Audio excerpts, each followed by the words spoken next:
মধ্যপ্রাচ্যের আকাশে আবারও যুদ্ধের কালো মেঘ।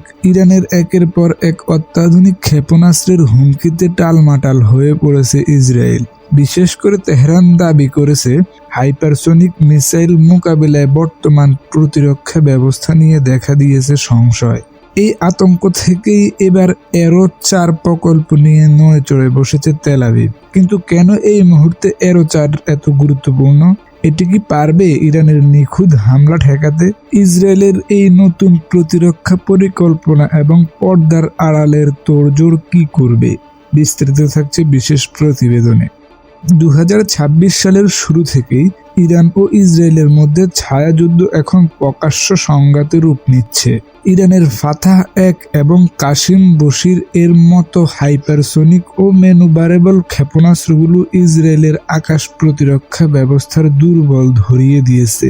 ইসরায়েলের গর্ব আয়রন ডোম মূলত স্বল্প পাল্লার রকেট ঠেকাতে কার্যকর। মাঝারি পাল্লার জন্য রয়েছে ডেভিড স্লিং এবং দূরপাল্লার জন্য রয়েছে অ্যারো 2 ও অ্যারো 3। কিন্তু ইরানের নতুন প্রজন্মের ক্ষেপণাস্ত্রগুলো বায়ুমণ্ডলের স্তরে গতিপথ পরিবর্তন করতে পারে, যা বর্তমান অ্যারো সিস্টেমের পক্ষে শনাক্ত করা কঠিন হয়ে পড়েছে। এই গ্যাপ পূরণের জন্যই ইসরায়েলি প্রতিরক্ষা মন্ত্রণালয় এবং মার্কিন ক্ষেপণাস্ত্র প্রতিরক্ষা সংস্থা যৌথভাবে অ্যারো 4 তৈরি করার কাজ শুরু করেছে। অ্যারো 4 কেবল একটি মিসাইল নয়, এটি একটি প্রযুক্তিগত বিপ্লব।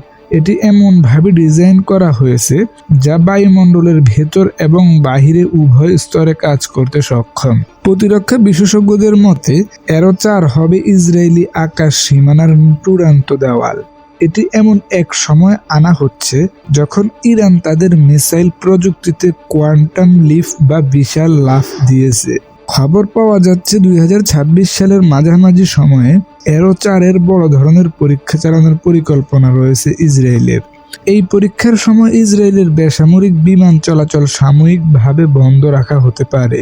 এদিকে জার্মানিও ইতিমধ্যে এই সিস্টেম কেনার আগ্রহ প্রকাশ করেছে, যা এর গুরুত্ব আরও বাড়িয়ে দিয়েছে। অন্যদিকে ইরানও কিন্তু থেমে নেই। আইআরজিসি কমান্ডো সাম্প্রতিক হুমকি দিয়েছে, যদি ইরান বা ইসরায়েল কোনো হামলা চালায় তবে তেল আবিবই প্রথম লক্ষ্যবস্তু হবে ইরানের। ইরানের এই পাল্টা প্রস্তুতির কারণেই ইসরায়েল এখন রক্ষণাত্মক ও আক্রমণাত্মক উভয় কৌশলী পরিবর্তন আনছে। বিশ্লেষকরা বলতেছেন, অ্যারো 4 পুরোপুরি কার্যকর হতে আরও কিছু সময় লাগতে পারে। কিন্তু ইরান যে হারে তাদের মিসাইল মজুদ বাড়াচ্ছেন, তাতে ইসরায়েলের হাতে সময় খুব কম। তাই তোড়জোড় কেবল প্রযুক্তি তৈরির নয়, বরং জর্ডান ও সিরিয়ার আকাশসীমা ব্যবহারের কূটনৈতিক তৎপরতাও শুরু করেছে আইডিএফ। তবে প্রশ্ন একটা থেকেই যায়, অ্যারো 4 কি সত্যি ইসরায়েলকে অভেদ্য সুরক্ষা দিতে পারবে, নাকি ইরানের হাইপারসনিক প্রযুক্তির কাছে এটি হার মানবে? তবে এর উত্তর দিবে সময়।